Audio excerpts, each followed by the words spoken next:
why corrections are important, what type of breeds he recommend corrections for, and even more importantly, how to correct your dog and not feel bad. So the first thing you want to do is make sure the dog knows why they're being corrected. So in this case, we're going to put the tug down. Yeah, I'm gonna grab it. Hey, we're going to put the tug down, and he's going to have to do something before he gets that tug. And this is not what he's supposed to be doing. So right now, I can even get his attention.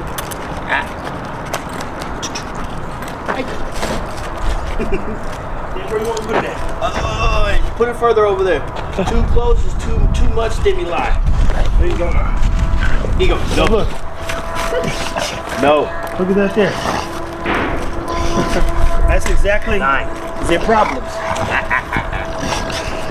So he's been allowed, and it's my fault to be clear, to do as he pleases.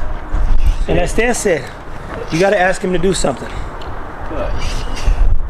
Oh, yes. And these dogs are designed for that purpose right there. To keep going no matter what. Here you go. No. And that's what you call people as a That's it. We got to work with corrective. 9. You know, they have corrective exercises in fitness. And see, that's the same thing I be doing. You got to block him off, boy. Because that joker won't listen. Let's go. And then you got to redirect. Redirect people. This is what redirecting look like. Turn around and give the dog a different direction to go. Because the dog, again, this is a dog who got a little drive in him. He's not prey driven, but he is motivated by what he wants to do. Now, Stan's being kind. I'm a little harder on him. Because I know that this joker ain't playing. Go over there by Stan. There you go. Knock him out. Keep working. Don't want to go. So he just gets more and more difficult. No. Hey, sit.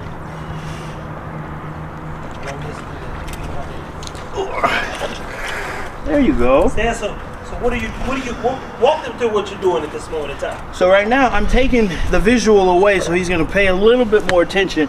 If I had something he cared about, like another tug, but that defeats the purpose of what we're trying to do. We're trying to get him to pay attention to us whenever there's even more of a stimuli over there. Ego, sit. Good. No.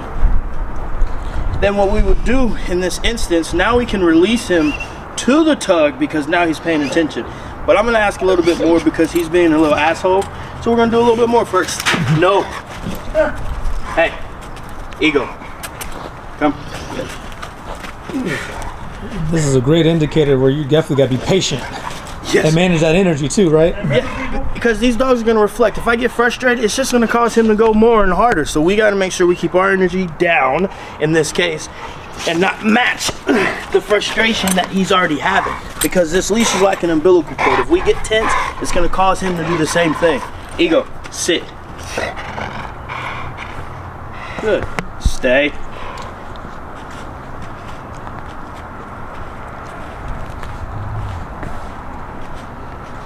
So then very simply, now we can reward him. Free.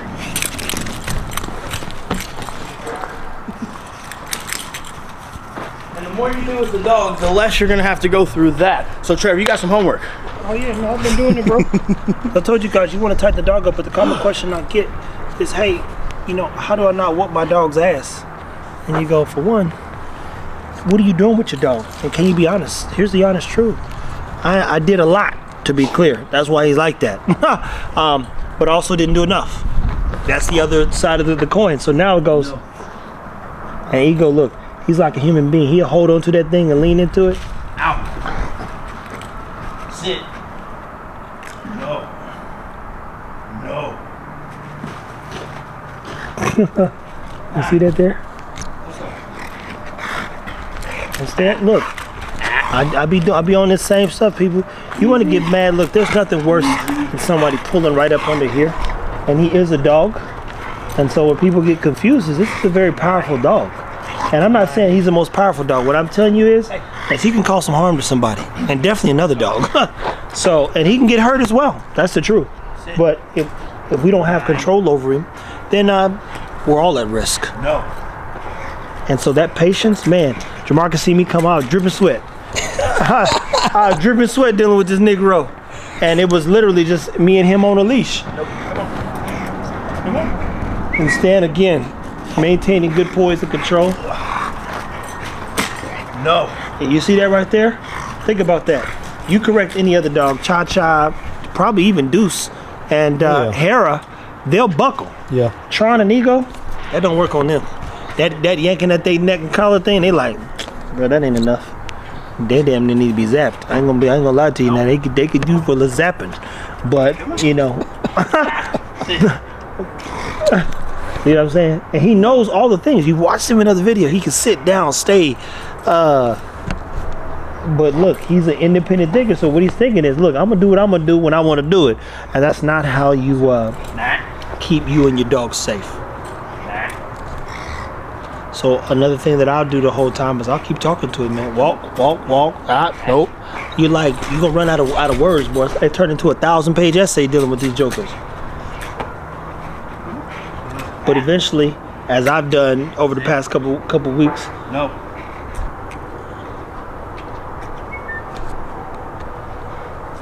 and the dog knows what you're asking. Ego's a smart dog, people.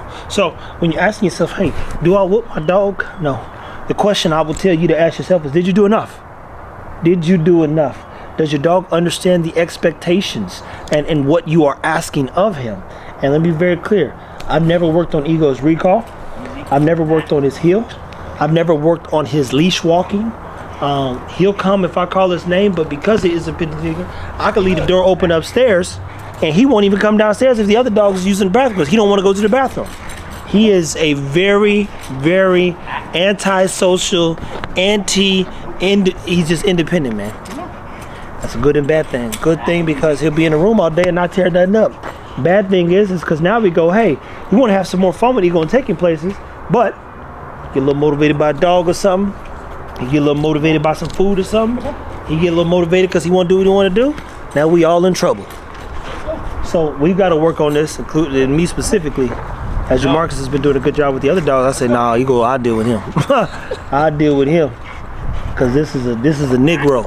Not a Negro, he's a Negro. No. And you see the other thing too. You see he's not looking at Stan one time. He ain't worried about Stan. He like this. Buddy, now you...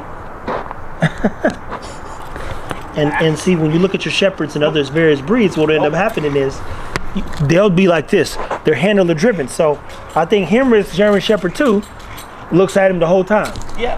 They kind of... Because they needed to be more guidance. Again, when they were put in the pit, they weren't listening to somebody telling them what to do. They were doing it on their own. So he's a very independent thinker, and I'm not enough value right now. That's way more interesting. So we're trying to get one good one, and then let him get the reward. Nope, come on. Nope. There you go, people. Well, again, I don't want you guys to be discouraged. We try to show you the truth. I do for sure, because this right here is a process, and that right there is a bozo. And he's a bozo because I'm a bozo. There you go. And hard corrections required, because listen, you see, no matter what Stan's doing, they ain't about to break into that sweat like I was. Look, and you're getting tight because, again, these dogs specifically, they were never allowed to give up. So you can't give up either. So you're like, oh, he like, oh, you want me to stop? Nah, I'm not about that life. No. See what I'm saying? He's like one of them bad kids, just tune you out. Nah, yeah. Say the word, brother. Say the word. I'll leave this, I'll tear everything up in this house. See, look, he's not looking at nothing else. That's like a bad kid, just tuned you out. He like, why are you talking to me, dude? Why are you talking to me? Let me go get that rope. Leave me alone.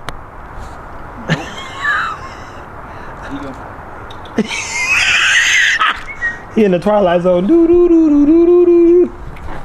Guys, so right now on the phone version, you're like, what that stand? Look, Eagles. He ain't paying attention. You see? I'm trying to give him a win. Ego.